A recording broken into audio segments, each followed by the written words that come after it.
Salam damai sejahtera di dalam Tuhan kita Yesus Kristus. Shalom, selamat pagi dan semangat pagi. Jumpa kembali dalam renungan pagi kita pada hari ini 7 Oktober 2021. Sebelum kita dengarkan pekabaran firman Tuhan, mari kita tunduk kepala dan kita berdoa. Ya Tuhan Allah Bapa kami dalam kerajaan sorga, Allah yang penuh kasih, cinta-Mu tak terhingga di dalam kehidupan kami. Terima kasih Tuhan untuk semuanya, untuk semua kebaikan Tuhan yang boleh kami rasakan hingga pada saat ini. Teristimewa ya Tuhan, oleh karena roti hidup yang hendak Tuhan bagikan untuk kami melalui firman-Mu pada pagi hari ini. Biarlah pekabaran firman Tuhan hari ini boleh jadi berkat dalam hidup kami, bahkan sepanjang kehidupan kami bisa tetap setia kepada Tuhan. Inilah doa kami Bapa, terpujilah nama Tuhan, dalam nama Yesus kami telah berdoa. Amin. Saudaraku, renungan kita sepanjang hari ini dengan judul Kristus adalah pokok anggur yang sejati. Kristus adalah pokok anggur yang sejati. Dan sebagai ayat inti kita untuk hari ini dengan terdapat dalam Yohanes 15 ayat 1, akulah pokok anggur yang benar dan Bapakulah pengusahanya. Sekali lagi, Yohanes 15 ayat 1, akulah pokok anggur yang benar dan Bapakulah pengusahanya. Mereka yang ingin mengikuti Kristus harus percaya kepadanya. Mereka harus membuka hati untuk menerimanya sebagai pengikut yang setia. Mereka harus tinggal di dalam Kristus seperti cabang yang tinggal di pokok anggur yang hidup. Ada penyatuan vital yang terbentuk antara induk dan cabang, dan buah yang sama muncul pada cabang yang tinggal di dalam pokok. Ada yang akan terbentuk antara induk dan cabang, dan buah yang sama muncul pada cabang yang terlihat di atas pohon. Dengan demikian Tuhan akan bekerja melalui agen manusia yang mempersatukan dirinya dengan Yesus Kristus. Mereka yang memiliki kepercayaan yang abadi kepada Kristus akan seperti Henokh, memiliki perasaan akan kehadiran Allah yang abadi. Mengapa ada begitu banyak orang yang merasa berada dalam ketidakpastian, yang merasa bahwa mereka adalah anak yatim? Itu karena mereka tidak menumbuhkan iman dalam jaminan berharga bahwa Tuhan Yesus adalah pemikul dosa mereka. Atas nama mereka yang telah melanggar hukum, Yesus mengambil sifat manusia sebagai manusia dan menjadi seperti kita, agar kita bisa memiliki kedamaian dan jaminan abadi. Kita memiliki penasehat di surga, dan siapapun yang menerima Dia sebagai juru selamat pribadinya tidak ditinggalkan sebagai seorang yatim piatu untuk menanggung kutuk dosanya sendiri. Kita harus setiap hari menumbuhkan iman, setiap hari merenungkan Dia yang telah mengatasi masalah kita, yang adalah imam besar yang berbelas kasihan dan setia.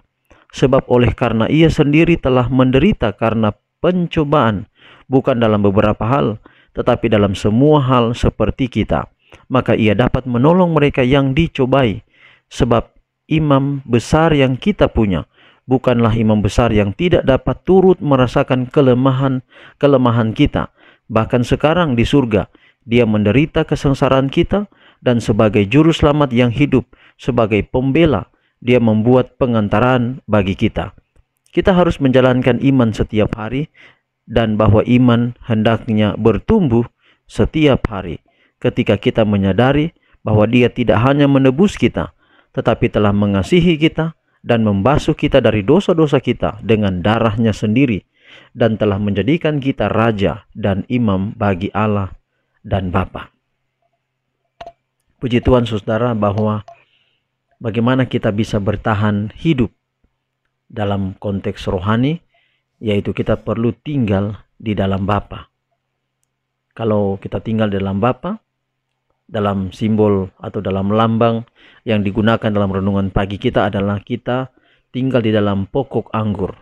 Dan kalau pokok anggur itu adalah Yesus, pokok anggur itu adalah Allah, pokok anggur itu adalah pokok anggur yang sejati. Kita tidak salah tinggal di dalam Yesus. Kita tidak salah tinggal di dalam Allah.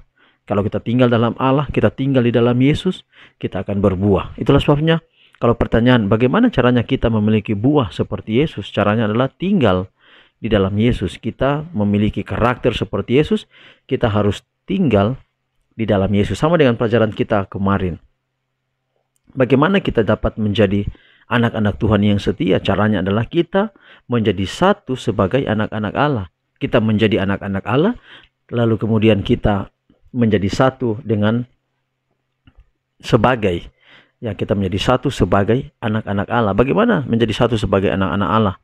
Yaitu kita setia kepada Yesus, kita semakin hari semakin dekat dengan Yesus. Bukan cuma semakin hari semakin dekat dengan Yesus, tetapi pekabaran kita hari ini adalah tinggal di dalam Yesus. Kalau kita tinggal di dalam Yesus, maka otomatis saudara kita akan berbuah. Otomatis kita akan berbuah. Kenapa? Karena kita tinggal di dalam Yesus. Karena kita sebagai cabang, mungkin kita sebagai ranting, kita ada di pokok anggur. Kalau kita ada di pokok anggur, saudara, kalau cabang anggur itu lepas dari pokok, dia tidak akan pernah berbuah. Kalaupun dia sudah berbuah, buahnya itu akan mati. Maka caranya adalah harus ada di pokok anggur, tidak boleh terlepas dari pokok anggur. Saudara, kita akan memiliki kehidupan rohani yang kuat kecuali kita tetap tinggal di dalam Yesus. Tuhan berkati pekabaran pada pagi hari ini. Semoga saudara-saudara yang mendengarkan pekabaran firman Tuhan ini, saudara yang telah membuat komentar di kolom komentar YouTube ini, saudara-saudara yang juga telah mohon permohonan doa, saya berdoa untuk saudara diberkati hari ini dan tetap setia kepada Tuhan. Baik, mari kita akan tutup dalam doa, kita berdoa. Tuhan, terima kasih untuk pekabaran yang indah hari ini, kiranya boleh menjadi berkat dalam hidup kami. Kami tahu Tuhan, bahwa kami tidak akan pernah berbuah, kami tidak akan pernah berhasil, kami tidak akan pernah setia kalau kami tinggal di luar Yesus. Itulah sebabnya kami rindu, kami mau tinggal di dalam Yesus. Pelihara kami hari ini dalam semua rencana hidup kami, aktivitas kami, apapun kami hadapi yang baik, bahkan masalah-masalah, kami tahu Tuhan akan ada dengan kami. Ajar kami selalu untuk bersyukur, dan pada malam hari nanti kami bersyukur untuk semua kebaikan Tuhan. Inilah doa kami. Terima kasih Tuhan, terpujilah nama Tuhan. Dalam nama Yesus kami telah berdoa. Amin. Saudaraku, demikian renungan kita hari ini. Tuhan memberkati kita semua. Shalom.